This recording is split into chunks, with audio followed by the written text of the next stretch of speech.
Oh God. What did we just watch? Anthony, this was your idea. God. Well,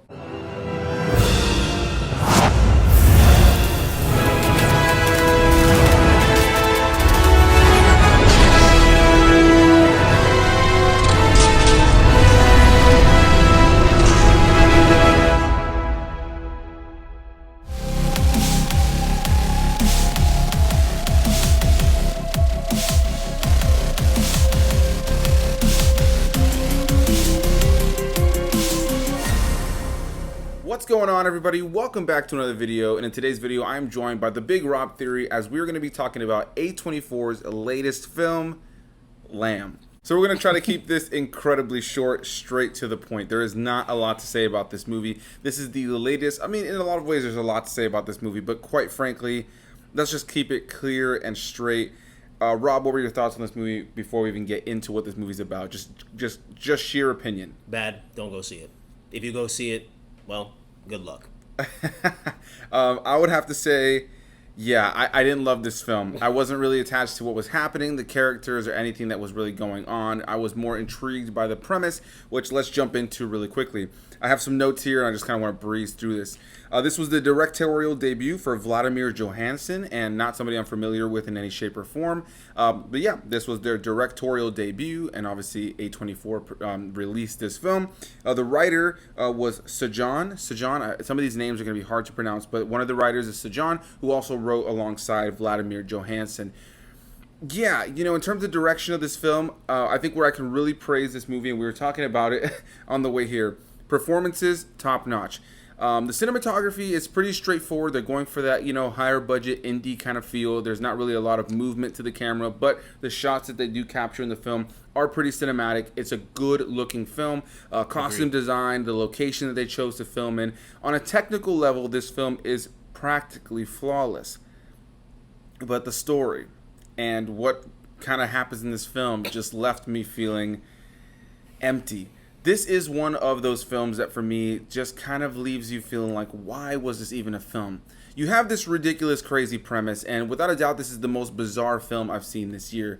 The premise, for anybody who's not familiar, is that we follow a married couple that live on a farm. This is a film that I believe takes place in Iceland. I actually should have written it down beforehand, but they are speaking a foreign language. I'm not familiar with it at the time of filming right now. But yeah, so this is a foreign language film, which actually got a couple people to get up and leave the movie not too long into us being at the movie.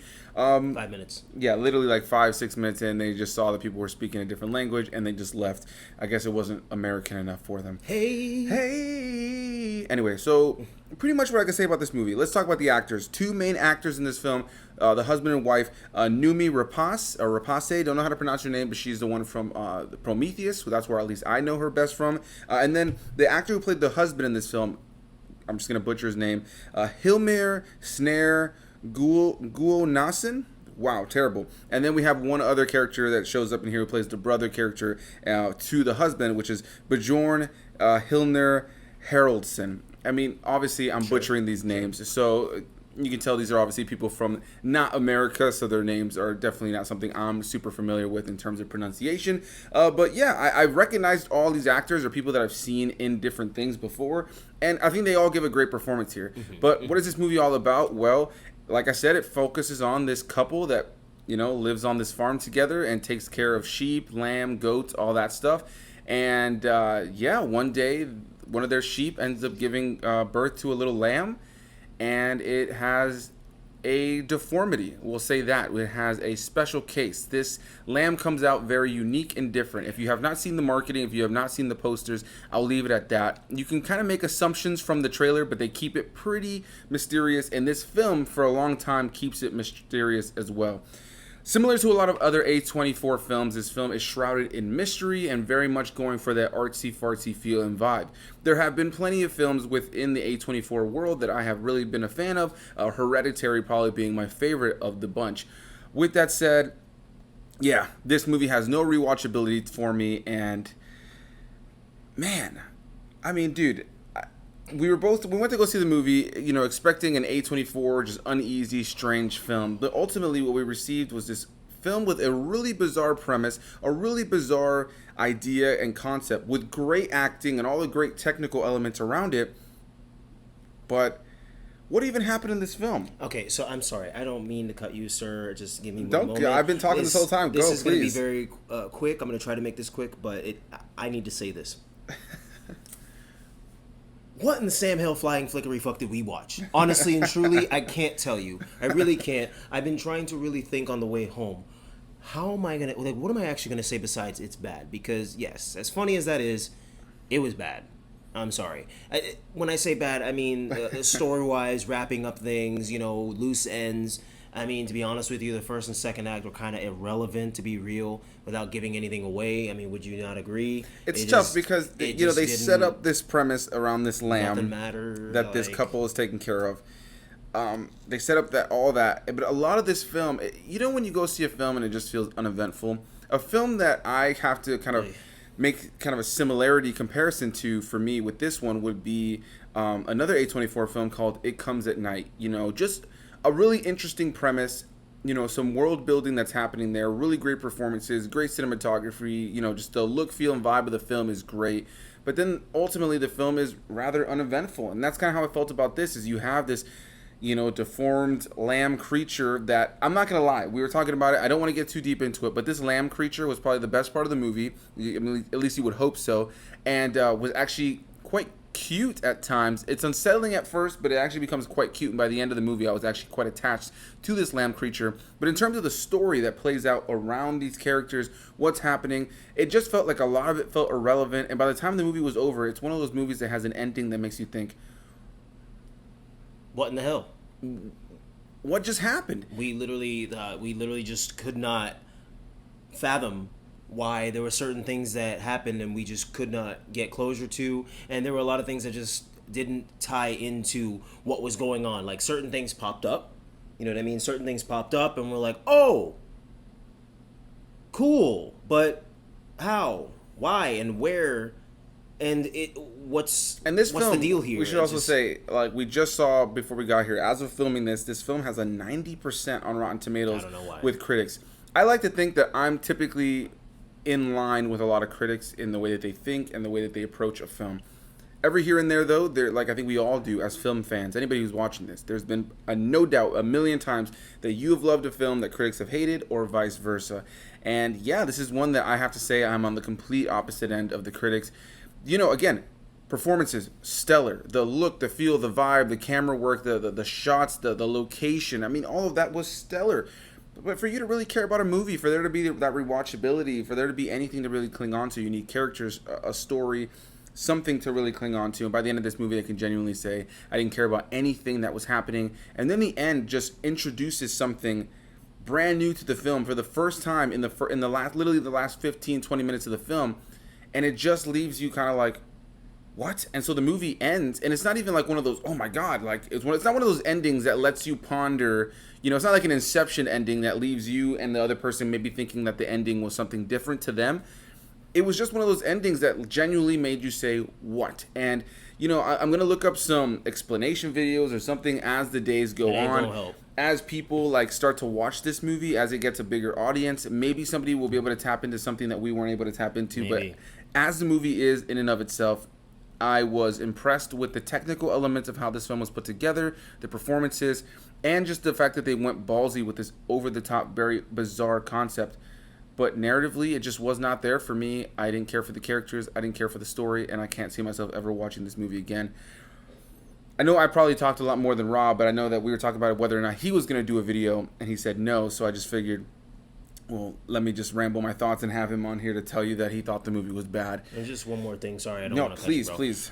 So he said it earlier, this is an A24 film, so I really expected something, obviously not exactly similar to Midsommar, because he hasn't seen it yet, but I haven't seen Midsommar. And as unsettling as that movie is, especially for a man, if you've seen the movie, then you understand what I mean. And if you haven't seen the movie, definitely watch it. It is actually, I wouldn't say one of my favorite films, but it is actually a really, really good film. Well put together. Everything that happens, you're like,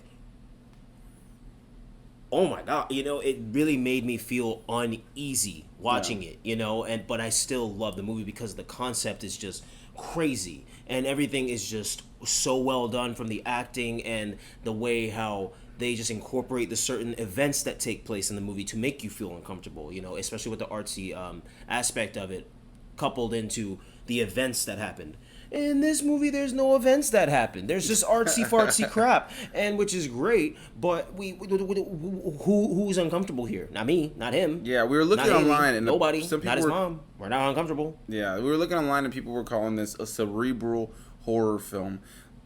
And maybe there was something we just didn't tap into. And quite frankly, after watching it and after the years of film knowledge and experience I've had with films, specifically from this studio, I can genuinely say that I just didn't like it. Like it just felt uneventful and cerebral horror. There was nothing about it that was horror-esque. There was nothing about it that even felt really cerebral to me. There wasn't really anything that ever made me ponder or question anything other than what the fuck is going on. So I'm going to wrap up my thoughts by saying that Lamb 2021 is not a film I recommend. I think this is a movie that is 1,000% not going to work for people. However, in the modern age that we live in with movies, this film will 110% gain an audience at some point, and there are going to be those people who are going to say this movie is one of the greatest films ever made. This, for me, is one of my least favorite things that a film can be, and that is boring, uneventful, and ends in a way that doesn't give you any closure. It's not one of those clever endings that allows you as an audience member to kind of create your own depiction of how the kind of film actually ended, or to kind of ponder where it would actually go. It's not one of those clever endings. It just, for me, is an ending that made me kind of frustrated because it really gave you nothing. So that's my thoughts. Any final words, my friend? This movie's trash. Those are my final thoughts, folks. Sorry if this is just blatant and just very short. But wow, I have never been so uninterested in a movie. I was telling them real quick, and then I was telling them that I don't fall asleep in movies because I love cinema. I love watching things. I love to pay attention. I was falling asleep like 5 or 6 times. I actually did nod off once, but it was for like 3 minutes, and I just scared. Woke up, and I'm like, oh, still nothing's happening. Oh, okay. I don't know about the whole cerebral horror thing. As he said, maybe we're missing something. I know for sure maybe I'm definitely missing something. But I'm not going to rewatch it to find out because it just was not a good movie to me for what it was. I don't know. It didn't work for me. Yeah, it didn't work for me either. And honestly, I can't imagine this working for the majority of mainstream horror fans. Nope. But I'm sure it will find its audience. But as far as me, no recommendation. No, from Robert as well. So that's going to be our thoughts. Thank you guys for watching. Please do hit that like button if you guys enjoyed this video. And if you have seen Lamb or you're interested in seeing Lamb, if you've seen it, what did you think about it? Did you like it? Did you not like it? Is it something you want to see again? Do you think that we missed something? Please try to keep it positive down below in the comments if you are adamantly in love with this film. I guess I have to expect that that's going to be the case even if I hate the movie. And if you saw this movie and you agree with us, tell us what really made you just think, what the hell is going on? But until next time, bye-bye.